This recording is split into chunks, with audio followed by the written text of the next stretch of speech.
Good morning. The City of Boston Zoning Board of Appeal hearing Recording in progress. 2024 is now in session. This hearing is being conducted in accordance with the applicable provisions of the open meeting law, including the updated provisions enacted by the legislature last year.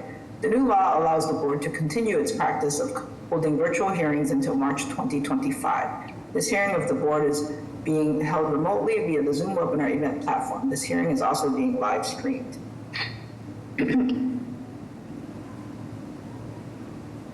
In order to ensure this hearing of the board is open to the public, members of the public may access this hearing through telephone and video conferencing. The information for connecting to this hearing is listed on today's hearing agenda, which is posted on the public notices page of the city's website, boston.gov. Members of the public will enter the virtual hearing as attendees, which means you will not see yourself on the screen and you will be muted throughout unless administratively unmuted when asked to comment. Board members, applicants, and their attorneys or representatives will participate in the hearing as panelists, and they will appear alongside the presentation materials when speaking. Panelists are strongly encouraged to keep video on while presenting to the board. As with our in-person meetings, comments in support will be followed by comments in opposition. The order of comments is as follows. Elected officials, representatives of elected officials, and members of the public. The chair may limit the number of people called upon to offer comment and the time for commenting as time constraints require. For that reason, the board prefers to hear from members of the public who are most impacted by a project, that is, those individuals who live closest to the project. If you wish to comment on an appeal, please click the raise hand button along the bottom of your screen in the Zoom webinar platform. Click it again, and your hand should go down. When the host sees your hand, you will receive a request to unmute yourself. Select yes, and you should be able to talk. If you are connected to the hearing by telephone, please press *9 to raise and lower your hand. You must press *6 to unmute yourself after you receive the request from the host. Those called upon to comment will be asked to state their name and address first and then provide their comment. In the interest of time and to ensure that you have enough time to do so, please raise your hand as soon as Mr. Stenbridge reads the address into the record. Do not raise your hand before the relevant address is called, or the meeting host will not know to call on you at the appropriate time. Okay, Mr. Stenbridge. Morning, Madam Chair, present. Good morning. Mr. Valencia. Good morning, Madam Chair, present. Good morning. Ms. Baraza. Good morning, Madam Chair, present.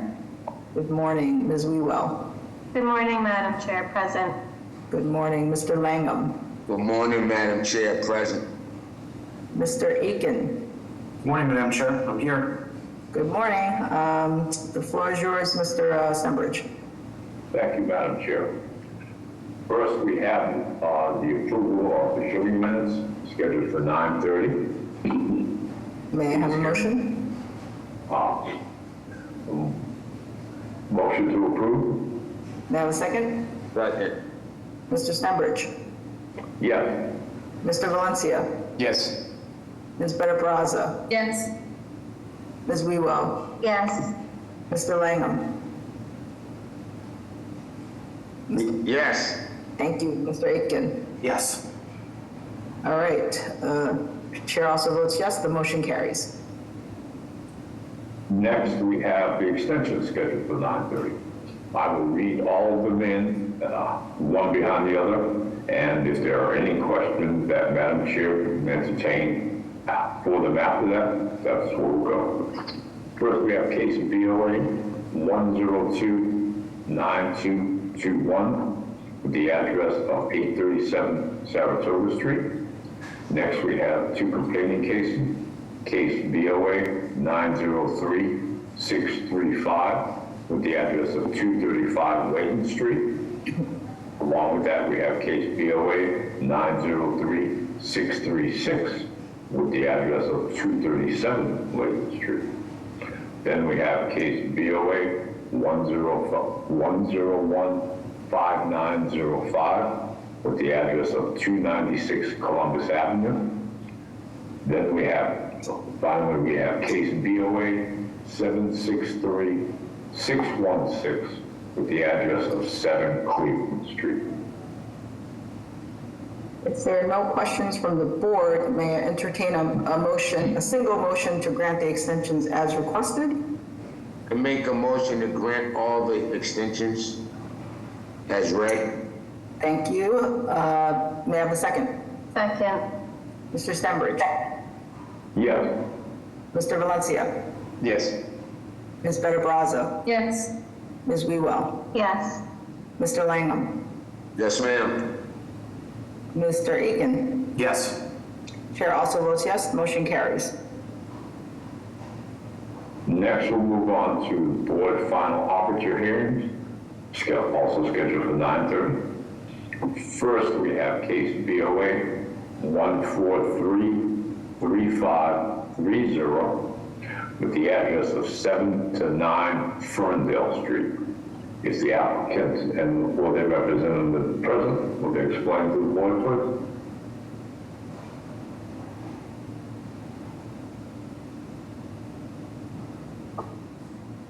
Hello, can you hear me? Yes, ma'am? My name is Viola Wallace. I am the owner of 9 Ferndale, one of the owners. We are here requesting that the board reconsider one proviso that is in our application approval that states we need to have permeable pavers for the reason that this is causing significant financial hardship and something that no one else on our block was required to abide to. So we please request that you reconsider and allow us to pursue alternative ways of filtering water and paving our project. Quick question, so is this connected to 11 to 13 Ferndale or are they separate projects? They're a connected driveway project. Connected, okay, so this request applies to the whole 7 to 9, 11 to 13? Correct. Okay. Mr. Hampton, can you weigh in? Yes, thank you, Madam Chair, members of the board. Jeff Hampton, BPDA. Usually when board final arbiter comes to you, it's because there might be an impasse at some sort of design issue. They haven't started the design process here, so there could be a solution done to help minimize, the effect of this. But as you saw in the plans, the backyard is going to be all paved for parking spaces. But our concern is that removing the proviso without even starting the process might set a bad precedent. So we just encourage them to reach out to the urban design department, and I'm sure there could be some sort of solution worked out. Mr. Hampton, I have a question for you. Typically, the BPDA puts forward motions that at least 30% of the open space be of permeable surface. I wonder if that would be kind of a reasonable alternative because the proviso, when I was looking at it, did say permeable pavers, and I think we can be a little bit more loose. So, that's something that I would consider. I would not be opposed to that, Right. Ms. Better-Baraza. It's just, I'm here not to oppose, Correct. No, I agree with you. I am here I agree because with you. But the I think process that the has- proviso was a little bit restrictive, so Yeah. I was going to just clarify that, but allow for the BPDA to do its process in terms of the review of the site plan. Right, and that's why I'm here, not to oppose. Yep. their- Yep. Right, so we Okay, just want to great. make sure process is followed, which, Yeah. yes, okay. Any other questions from the board? Okay, hearing none. I'm sorry, Mr. Stenbridge, go ahead. Should I read the companion case along with that? Yes, sorry. So the companion case to first is along with this is case BOA 1408738 with the address of 11 to 13 Ferndale Street. Great, thank you. So may I have a motion? Madam Chair, I'd like to put forward a motion to replace the proviso of including specific permeable pavers to this motion, which would allow that BPDA provides direction on the permeable surfaces and amount of the open lot. Okay, so is it It's a replacement of a We're proviso. maintaining BPDA design review with It's- it attention would- to permeable surfaces. Correct. It was only that specific proviso that they're coming before us. Great. Is there a second? Second. Mr. Stenbridge? Yes. Mr. Valencia? Yes. Ms. Better Brazza? Yes. Ms. Wewell? Yes. Mr. Langham? Yes. Mr. Aiken? Yes. Chair also votes yes, motion carries. Thank you. Next, we have groundwater conservation overlay district case. This is case BOA 1574377 with the address of 46 Chestnut Street. If the applicant and/or their representatives present, will they explain to the board, please? Yes, good morning, Madam Chair, members of the board. Mark Lacasse, Law, 75 Arlington Street in Boston, attorney for the applicant. This is a substantial renovation of a single-family dwelling on Chestnut Street on Beacon Hill, which is more than 50% of the assessed value of the building and therefore triggers the requirements of the Groundwater Conservation Overlay District. And we have submitted the Article 32 compliance letter from Boston Water and Sewer Commission and the no harm letter from our engineer. And that is the request before you as a conditional use permit for installation of a groundwater recharge system under Article 32. And that's the case. Great, thank you. Any questions from the board? Hearing none, may I have a motion? Madam Chair, I just wanted to testify that. Oh, yep, sorry.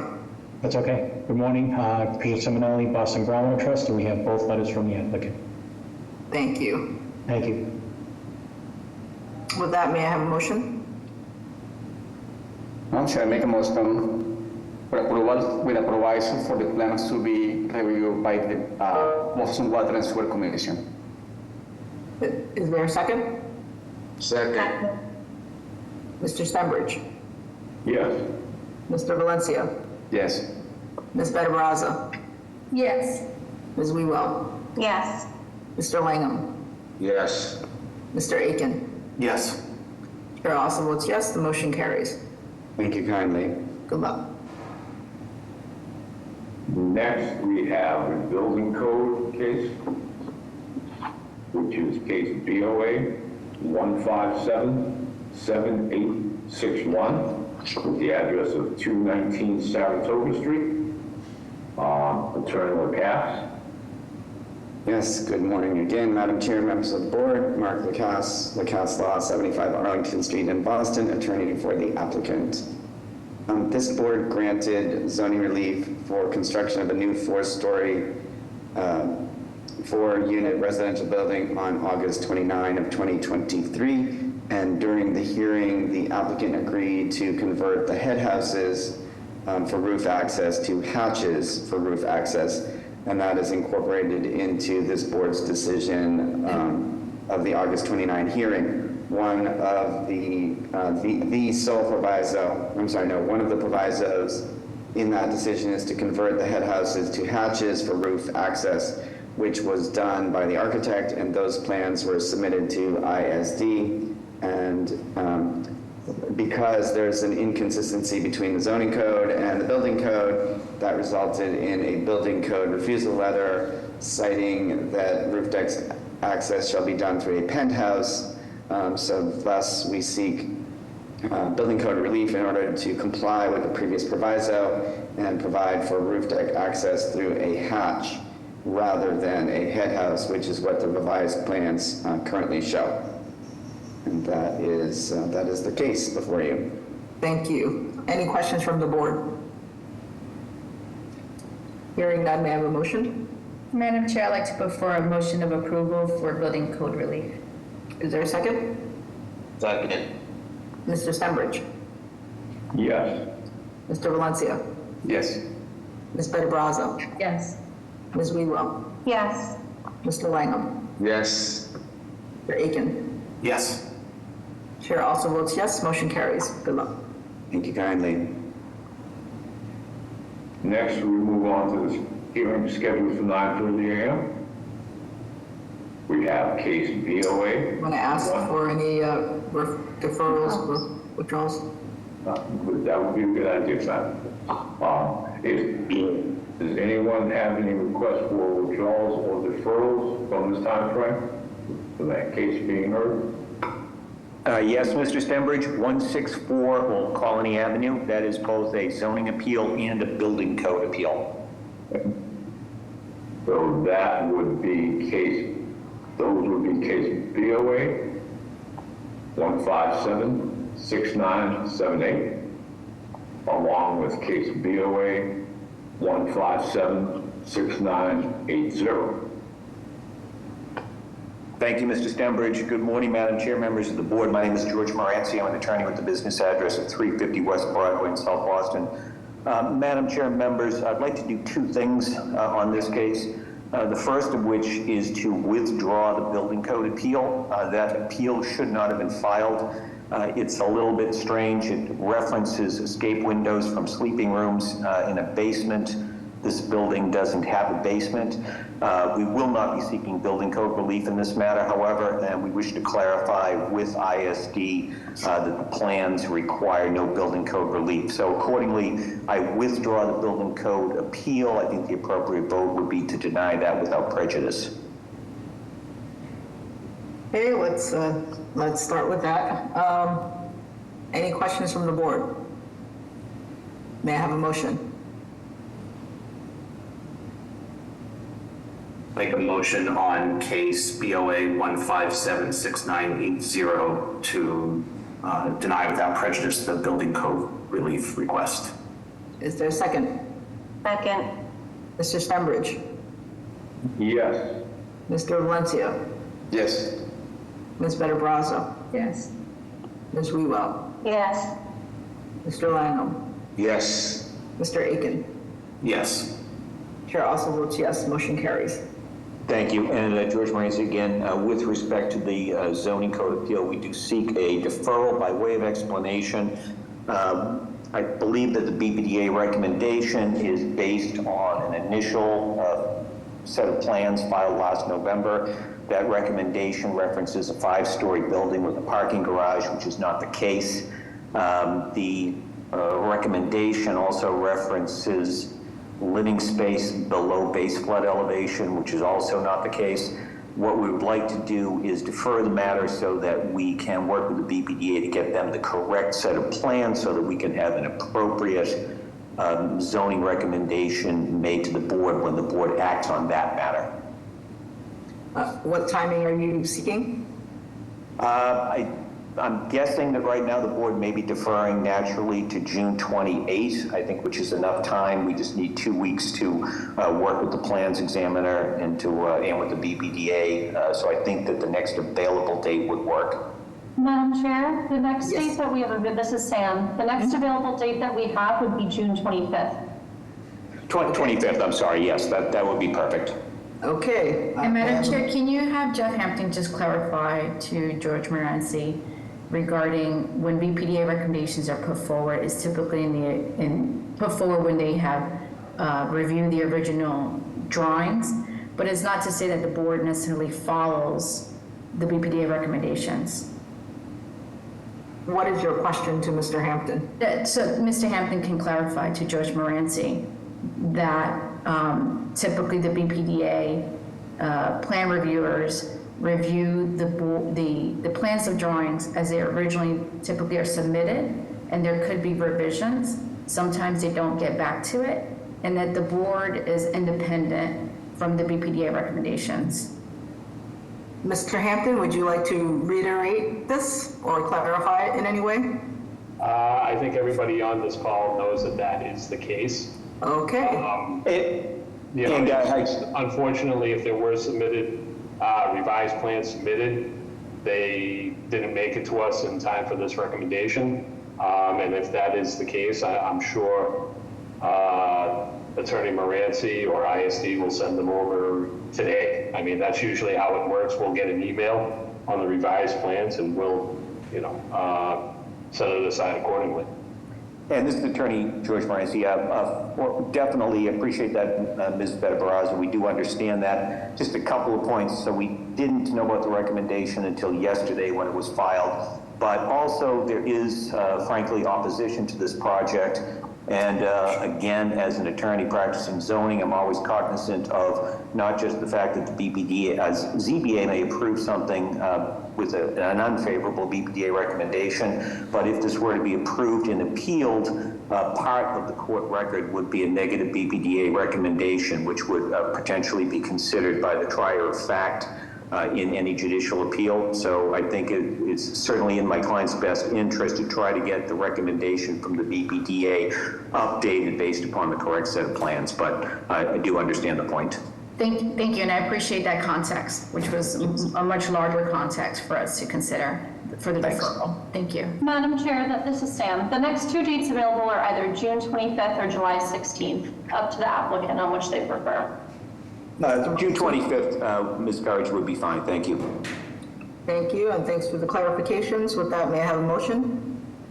Madam Chair, I'd like to prefer a motion deferral To June 25th? to June 25th.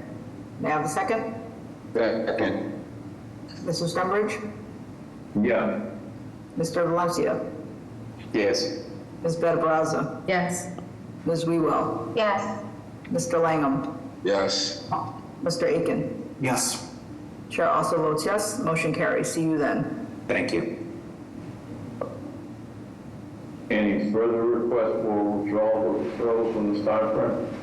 Hello, my name is Norberto Leon, and I'm requesting a deferral for 27 Colonial Avenue, BOA 1539699. Is that? Yeah. It's after New Market. Yes, so that would be case VOA 1539699 with the address of 27 Colonial Avenue. Would go ahead and explain, please? Sure, we were just informed a few minutes before this hearing started that the plan examiner has some additional violations that they want to cite on the documents, and so we haven't had a chance to see what those violations are, and so we'd like a little bit more time to review those with the plan examiner and resolve them. Okay, thank you. And Samantha, are the two dates you mentioned still the next Correct, available? Madam Chair. We could do June 25th or July 16th. Any June preferences? 25th. Okay. Sorry, June 25th would be great. Okay, with that, may I have a motion? I make a motion to defer till June 25th. Is there a second? Second. Mr. Stenbridge? Yes. Mr. Valencia? Yes. Ms. Betta-Barraza? Yes. Ms. Wewell? Yes. Mr. Langham? Yes. Mr. Aiken? Yes. Chair also votes yes. Motion carries. See you then. Thank you. So yes, again, we'll ask if there are any further requests for withdrawal of deferrals from this time frame. If not, we will continue with the hearing scheduled for 9:30. First, we have case BOA 1479632 with the address of 105 Chelsea Street. The applicant and/or the representative explain to the board, please. Good morning, Madam Chair. Good morning, board members. My name is Attorney James Costello. I represent the applicant. And let me give you a little background. La Union Market, it's located at 105 Chelsea Street. And those of you board members that aren't familiar with it, it's about 25 feet from Santarpio's, which is kind of a landmark in East Boston. Also in the area, there's a dense population of Latino families. They're predominant in that neighborhood. La Union Market is a small family-owned business that served the community for maybe 8 or 9 years now. The owner's are Hector Reyes from El Salvador, and Beatrice is his wife. She's from Colombia. Beatrice also is an accountant, and what's amazing to me, she has an office about 10 doors down the street on Chelsea Street. They're really good people, they're well respected in the community, and they provide a very good service through the grocery and also through our accounting office. Currently, La Union Market has a beer and wine license, and they've had it for about approximately 5 years. We're here today looking for relief to grant an upgrade from the beer and wine to an alcohol license. They're looking to serve alcohol, and if we're fortunate enough to get a yes here, and we go before the Boston licensing, the standard there is need fit in the community. As I stated earlier, it's a densely populated Latino community. They feel very comfortable with Hector. He's Latino speaking. And they feel very comfortable shopping there. It's would kind of be like a one-stop shop. They have approximately 75 letters of support that was submitted, so that also equates to a need for it. And also, they're looking to get alcohol like agua tiente, where you probably couldn't get at any of the other, for lack of a better term, American liquor stores. Hector has an excellent track record. He's been operating the store for 8 years, upgrades constantly with new floors, new refrigeration. Currently, there's no violations on the beer and wine license, which he's had for approximately 5 years. The support, we have support from just about everyone. We had a butters meeting. A number of members of the community came down to support him. There was no opposition. There's actually no opposition from either the state legislators. And as I stated earlier, we have 75 letters of support. We also have support from Maverick Central Neighborhood Group. They were in support. Thank you, Mr. Costello. I think ONS will speak to that as well. Are there any changes other than that request to our? No, that's the only request before us. We're just basically here to upgrade from beer and wine to liquor. Thank you. It's a grocery store looking to sell liquor. Thank you, Madam Chair. Any other questions from the board? No, but I appreciate the cultural reference of aguardiente. Thank you. I appreciate the 75 letters of support. Yes. With that, may we have a public testimony? Yes, Madam Chair, members of the board, Connor Newman with the Mayor's Office of Neighborhood Services. This time, the Mayor's Office like to defer to the judgment of this board. Can confirm what the applicant's representation said, and the butters meeting was held. By all accounts, it was very positive. The applicant then went on to meet with the Maverick Central Neighborhood Association, which worked to support the project, and our office is also received 75 letters in support, the majority of which are residents on Chelsea Street. With that, we'll defer to the board at this time. Thank you. Thank you. Okay, Ellie? Hello, good morning, members of the board. My name is Ella Sanchez, and I am here on behalf of Councilor Coletta. At this time, the councilor would like to go on record of support. Thank you. I have no additional raised hands. Thanks. Thank you. With that, may I have a motion?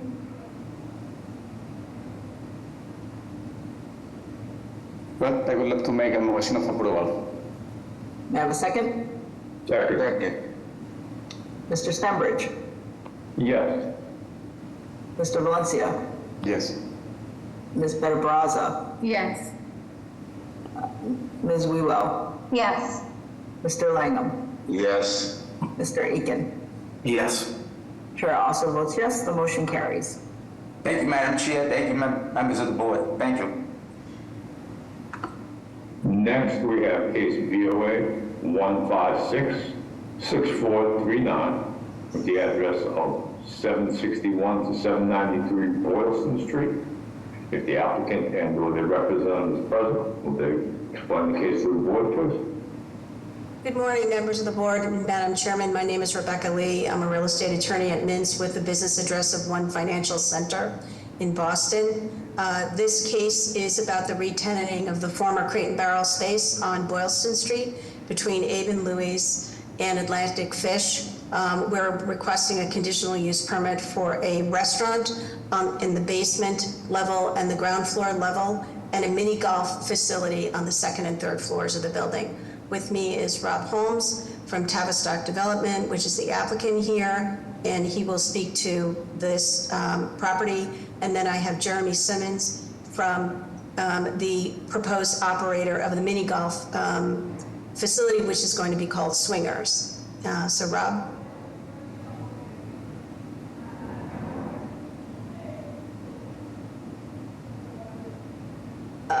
Okay, well, let me just give you a little background on the community support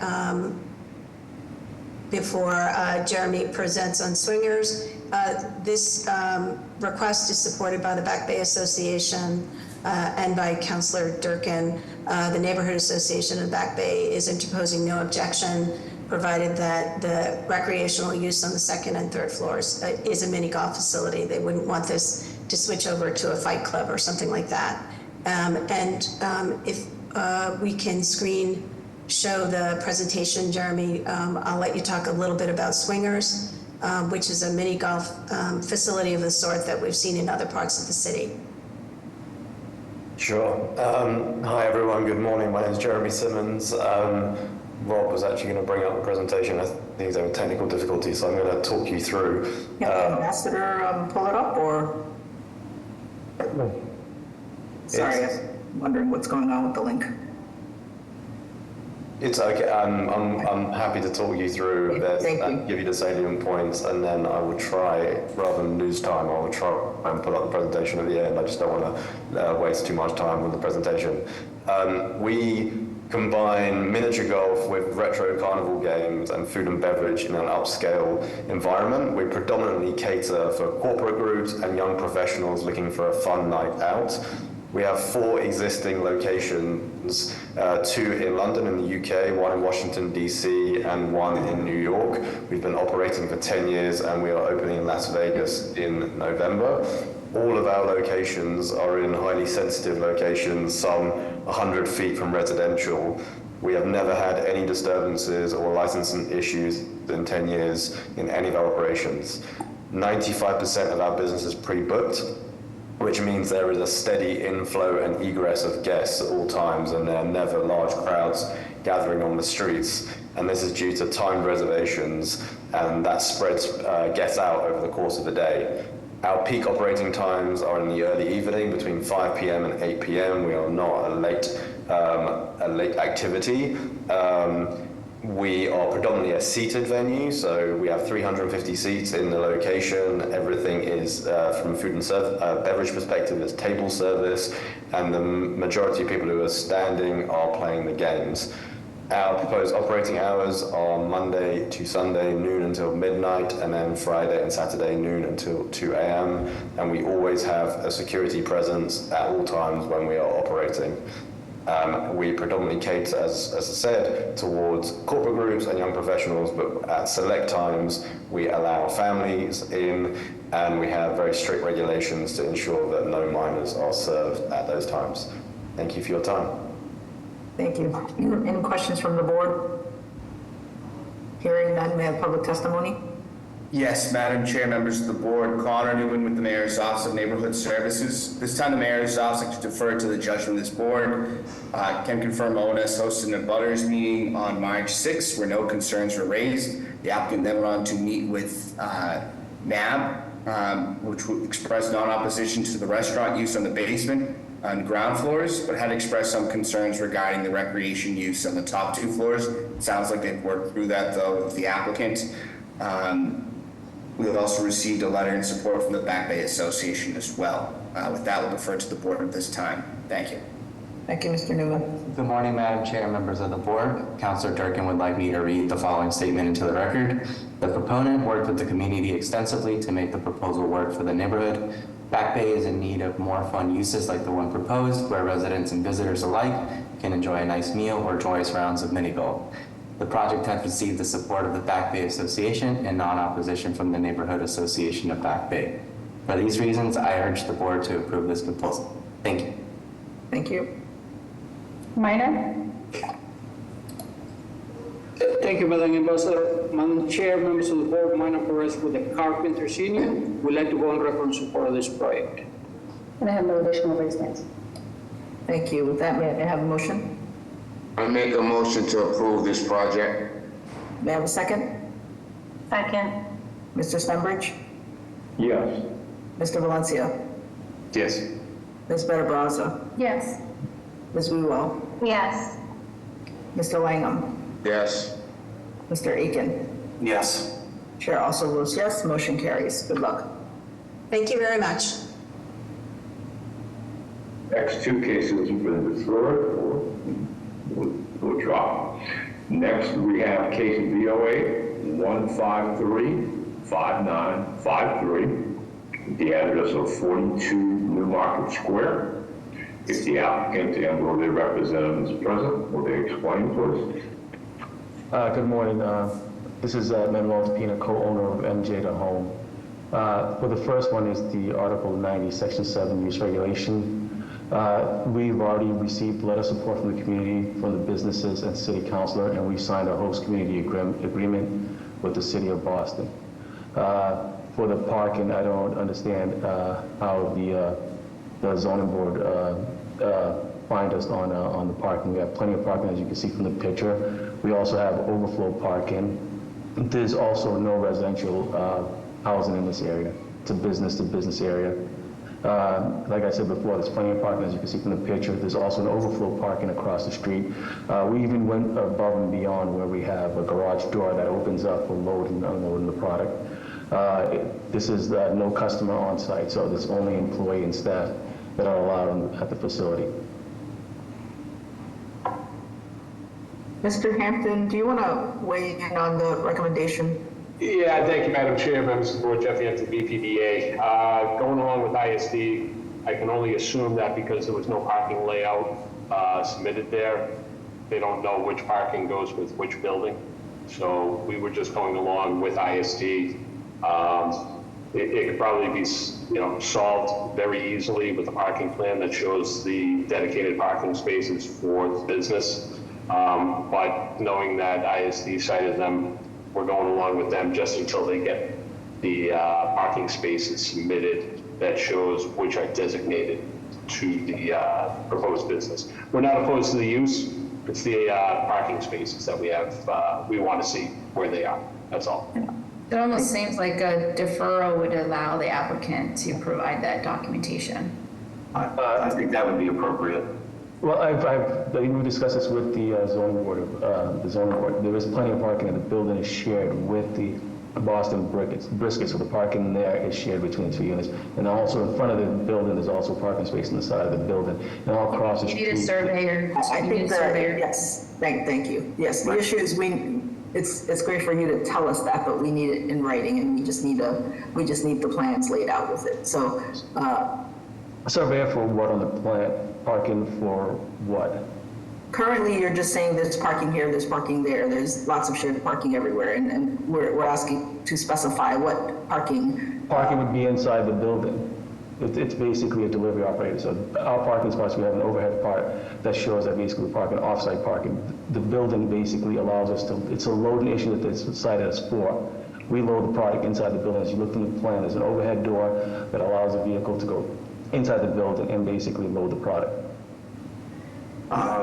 You were cited for insufficient parking, no parking proposed. So what we have in front of us is that we're not able to reasonably review what parking is being provided, and separate from the loading. It doesn't indicate that that is part of the parking. It's just under the same subsection. And second, if it is off-site, that may trigger a separate refusal. Sometimes that's a conditional use. So I think my question is parking for what? So I think if the parking is not shown on a plan, then you are cited for the lack of parking. Are these stalls on site? It's a warehouse. Right? It's a warehouse. It's not as basically a spot where customers are coming in and picking product up. I don't think it matters. It's still a zoning issue that you have a parking facility that we don't have a plan for. But my last question was, is the parking currently striped where those cars are? Yes, I have can I share my screen? No, you can't. So I don't know if you included it with what you submitted. No, I did not submit any of that stuff because it's striped in the Google map. Everyone can see that on that. So ISD can see that. There's stripes. There's basically plenty of parking with more than a So let me have you pause there because I think I can see where the members are going. So why don't we put a motion forward? I think that would be wisest. And you can work with the staff. Can I have a motion?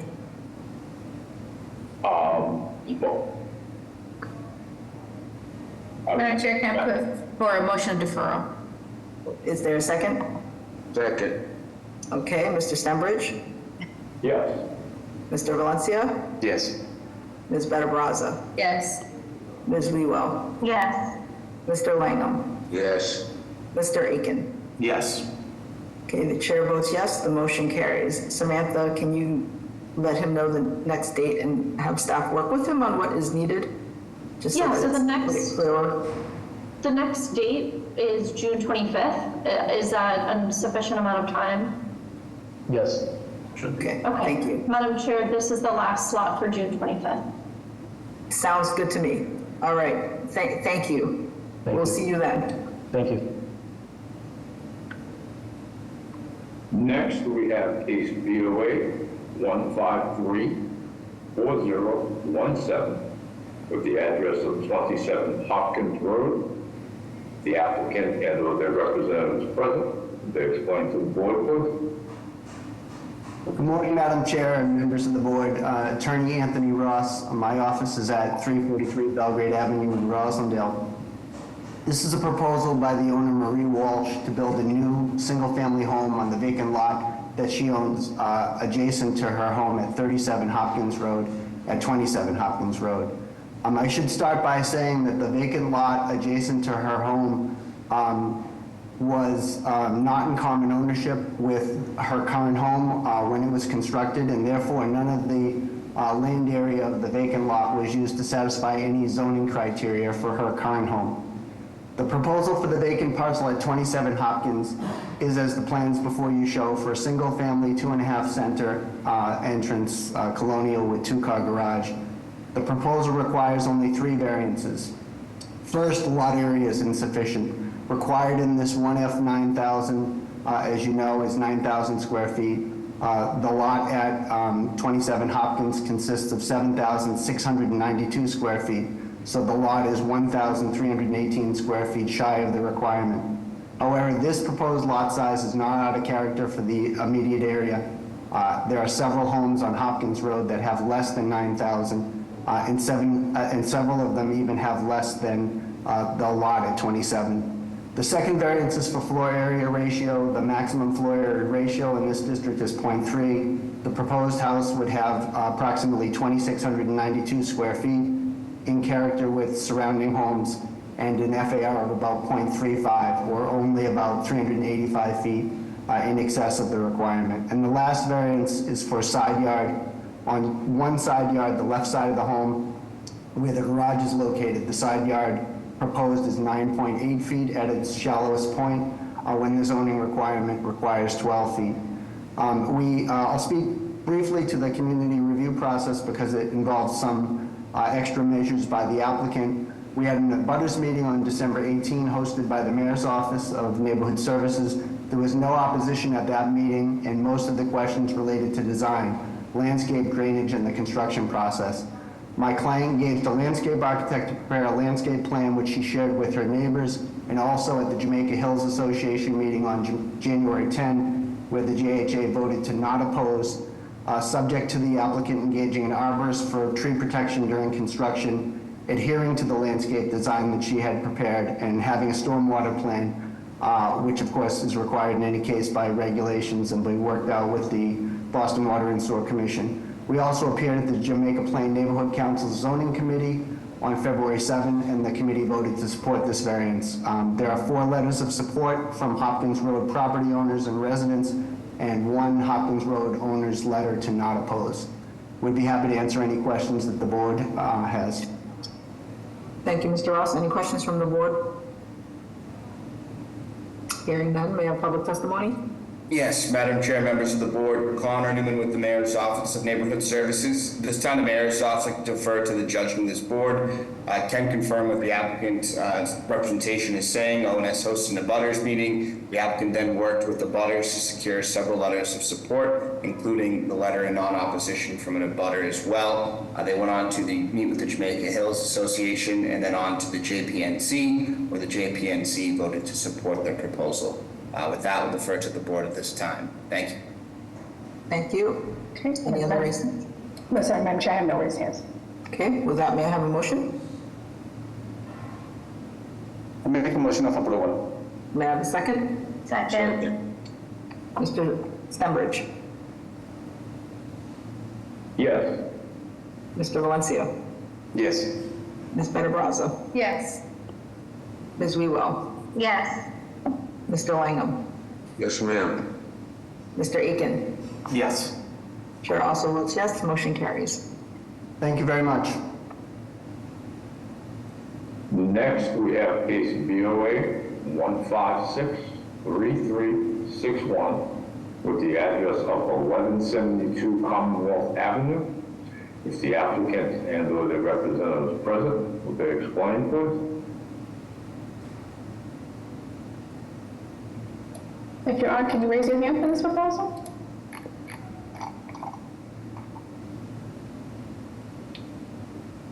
I don't see any raised hands. Oh, I'm sorry, one just popped up. David, are you here for this proposal?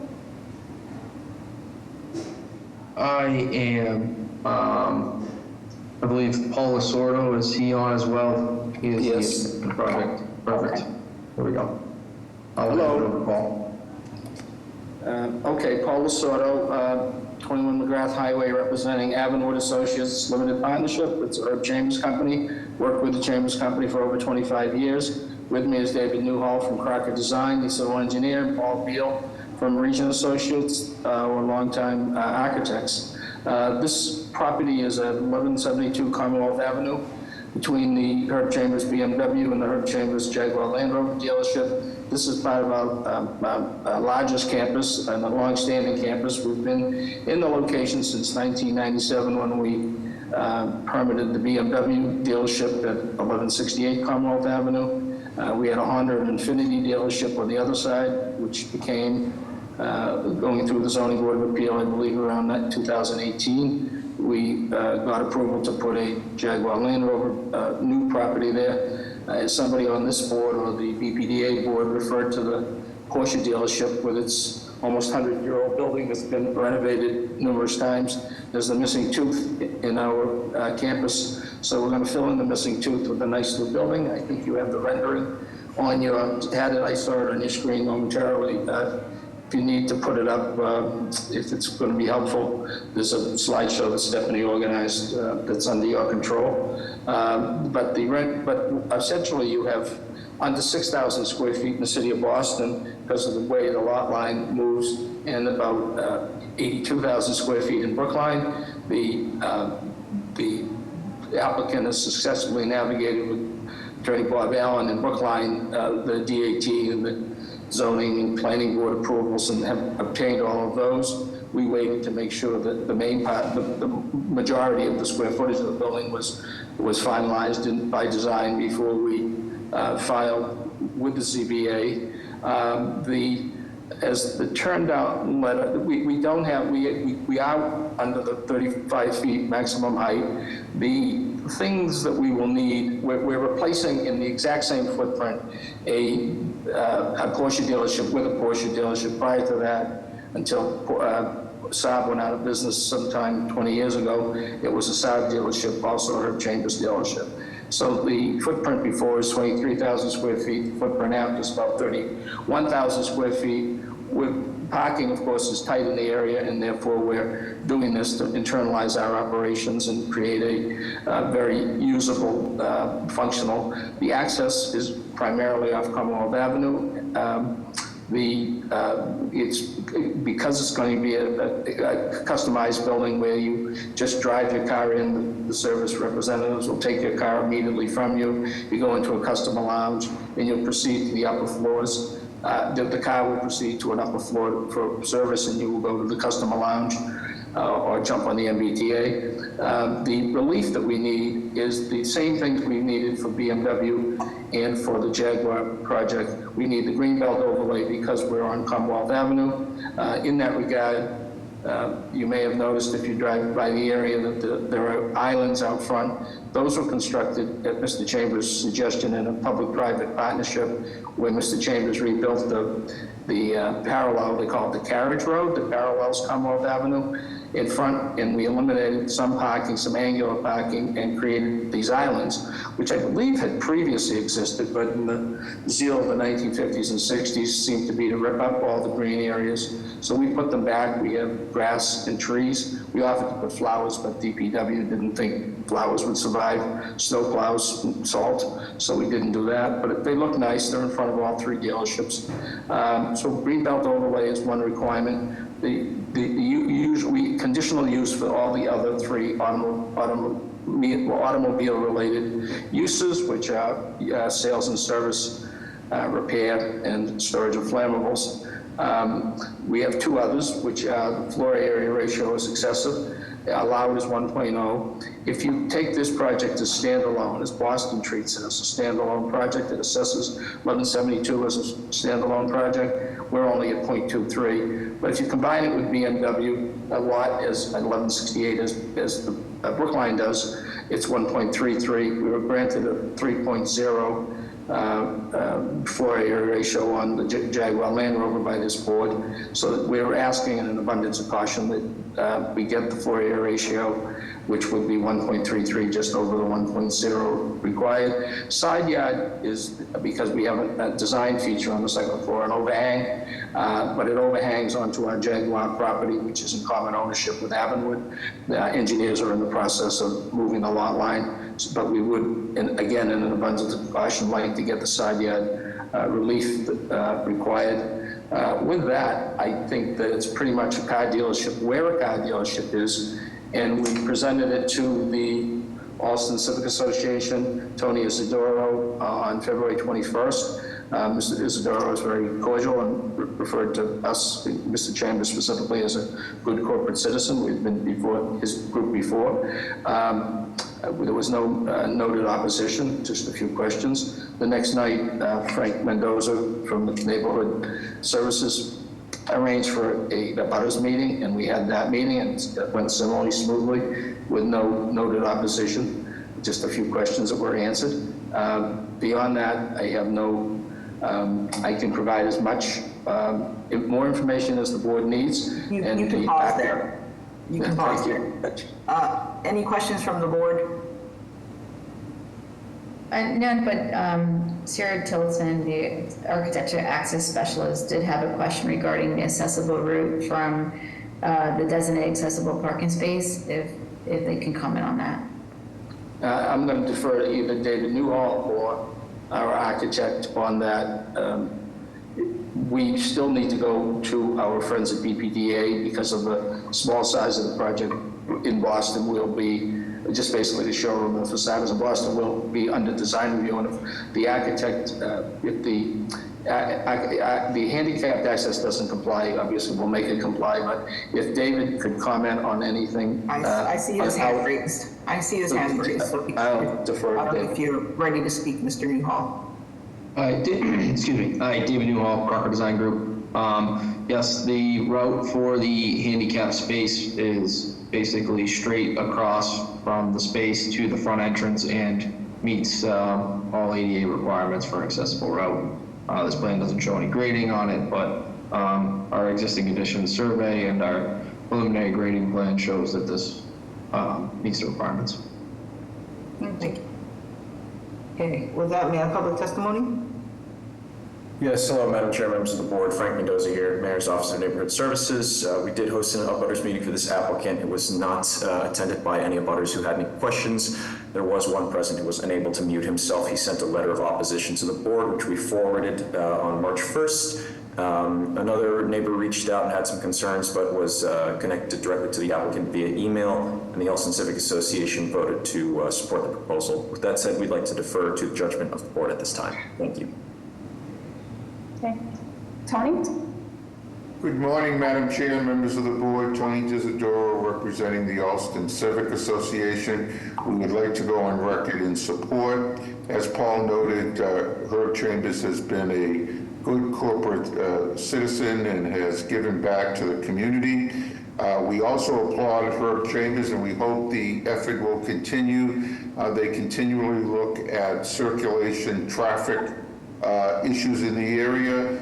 They also look at light emanating from the entire campus and noise mitigation, and we encourage them to continue their efforts in the future to mitigate and minimize those issues as much as possible. So we want to go on record in support. Thank you. Thank you. Minor? Thank you, Madam Ambassador. Madam Chair, members of the board, this is Minor Perez representing hundreds of union carpenters that live and work around the city of Boston. We'd like to go on record in strong support of this proposal. Thank you. And I have no additional raised hands, thanks. Thank you. With that, may I have a motion? Madam Chair, I'll put forward a motion of approval with a proviso that the plans be reviewed by BPDA and Parks and Recreation. Is there a second? Second. Mr. Stenbridge? Yes. Mr. Valencia? Yes. Ms. Better Brazza? Yes. Ms. Wewell? Yes. Mr. Langham? Yes. Mr. Aiken? Yes. Chair also votes yes, the motion carries. Looks like Thank you very much. You're welcome. Looks like we need a break until the 11 a.m. Is that correct, Samantha? That is correct, Madam Chair. Okay, we'll see you all then. Thank you. Recording stop.